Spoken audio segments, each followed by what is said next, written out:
দর্শক, চট্টগ্রামের হালি শহরে নালায় পড়ে মারা গেছে এক শিশু। আরো জানাতে যুক্ত হচ্ছেন সহকর্মী রনি দত্ত। রনি, মঞ্জুর, দুপুর 2টার দিকে আসলে এই ঘটনাটি ঘটেছে। মর্মান্তিক ঘটনা ঘটেছে হালি শহরের আনন্দপুর এলাকায়। আমি যে স্পটে দাঁড়িয়ে আছি, অর্থাৎ একটু দেখানোর চেষ্টা করছি আসলে কোন স্থানটিতে এই ঘটনাটি ঘটেছে, সেই স্থানটিতে আসলে দেখানোর আমি একটু চেষ্টা করছি।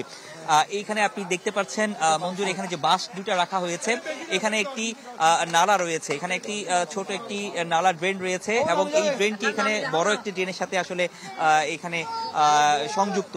তো এই শিশুটি এখানে এখানে পাশের যে একটি ভবন রয়েছে, সেই ভবনে শিশুটির মা কাজ করেন এবং শিশুটিকে সাথে করে আসলে নিয়ে আসেন। শিশুটির যে ভবনের নিচে আসলে খেলা করেন, একটি বল নিয়ে খেলা করছেন।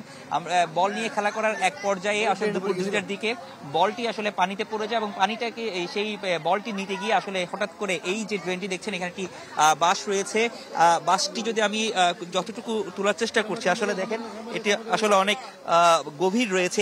এই যে এখানে প্রায় 3 থেকে 4 ফুট একটা গভীর এখানে রয়েছে এবং এই গভীরের নালাটি কিন্তু পরবর্তীতে আরো একটু প্রায় 6 ফুটের একটি যে স্ল্যাব, সেই স্ল্যাবে সেখানে কিন্তু চলে যায়। তো সেখানে শিশুটি চলে যাওয়ার পর আসলে সেখানে পরে এখান থেকে প্রায় 300 ফুট দূরত্বে আসলে শিশুটিকে উদ্ধার করা হয়। স্থানীয়রা কিন্তু এর পরবর্তীতে তাকে উদ্ধার করে চট্টগ্রাম এখানে যে মা ও শিশু হাসপাতাল রয়েছে আগ্রাবাদ, সে মা ও শিশু হাসপাতালে আসলে নিয়ে গেছে। পরে শিশুটিকে সেখান থেকে মৃত ঘোষণা করা হয়। শিশুটিকে এখন রাখা হয়েছে তার যে একটি নিকট আত্মীয়ের পাশে, এখান থেকে প্রায় 10 মিনিটের দূরত্বে একটি নিকট আত্মীয়ের বাসায় সেখানে আসলে রাখা হয়েছে। সেখানে এই স্থানটি পরিদর্শন করার জন্য এখানে সিটি কর্পোরেশনের থেকে শুরু করে অন্যান্য যেসব সংস্থাগুলো রয়েছে, সেই সংস্থাগুলো তারা এখানে এসে তারা আসলে বিষয়গুলো আসলে দেখছেন। আমরা একটু আসলে কথা বলার চেষ্টা করবো। আপনারা আসলে যখন ঘটনাটি ঘটেছে আসলে কি ঘটেছিল আপনারা তো সেটা দেখছেন। এখানে আসলে সবসময় নালায় সরাসরি কেউ দেখে নাই। ঘটনা হিসেবে বাচ্চাটা ওই বল নিতে মনে গেছে, ওটা ঢুকে গেছে। আর কথা শুনেন, আর রামপুরের মধ্যে ড্রেনের যে রোডের অবস্থা, রামপুরের ওইদিকে উপচলা, আমাদের এইদিকে ডাউন করে, মানে কি জন্য রোডটা এভাবে ডাউন, ড্রেনটা এভাবে ডাউন। ড্রেনের কার্যকর সঠিক না।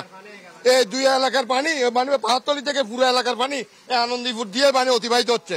এই কারণে আজকে আমাদের এই দ্বন্দ্বসা।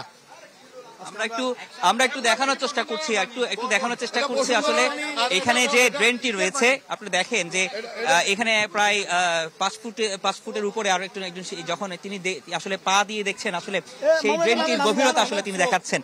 এবং এখানে স্থানীয়রা যেটি বলছেন যে এই এলাকার যে পানি, সবসময় পানি জমে থাকে এবং একটু পানি হলেই, এখানে একটু বৃষ্টি হলেই এখানে আসলে প্রচুর পানি জমে যায় এবং পানি জমে যাওয়ার কারণে এখানে এইরকম নানা দুর্ঘটনা ঘটে এবং এই ধরনের দুর্ঘটনা কিন্তু বারবারই ঘটছে। এই নালাগুলো রয়েছে বা খালগুলো রয়েছে, সেখানে পড়ে অনেক মানুষের কিন্তু আসলে মৃত্যু হয় এবং এই মৃত্যুর মিছিল কিন্তু থামছে না, কোনোভাবেই থামছে না। এবং এখানে যারা সিটি কর্পোরেশন থেকে শুরু করে যারা সংস্থাগুলো রয়েছে, সেই সব সংস্থাগুলোকে আসলে বারবারই তাই সেখানে উদ্যোগ নেওয়ার জন্য আসলে দাবি জানিয়েছেন প্রশাসনের পক্ষ থেকে। কিন্তু প্রশাসন সেই দাবিগুলো আসলে আমরা দেখছি বারবারই আসলে গাফিলতি থেকে যায় এবং এই কারণে একের পর এক যে দুর্ঘটনা সেটি ঘটছে। এবং এখানেও বেশ কিছু স্ল্যাব কিন্তু আমরা দেখেছি বিপজ্জনক অবস্থায় কিন্তু সেখানে উঠে রয়েছে। ধন্যবাদ আপনাকে। দর্শক, চট্টগ্রামের হালি শহরে নালায় পড়ে মারা গেছে এক শিশু, সে খবর জানাচ্ছিলেন সহকর্মী রনি দত্ত।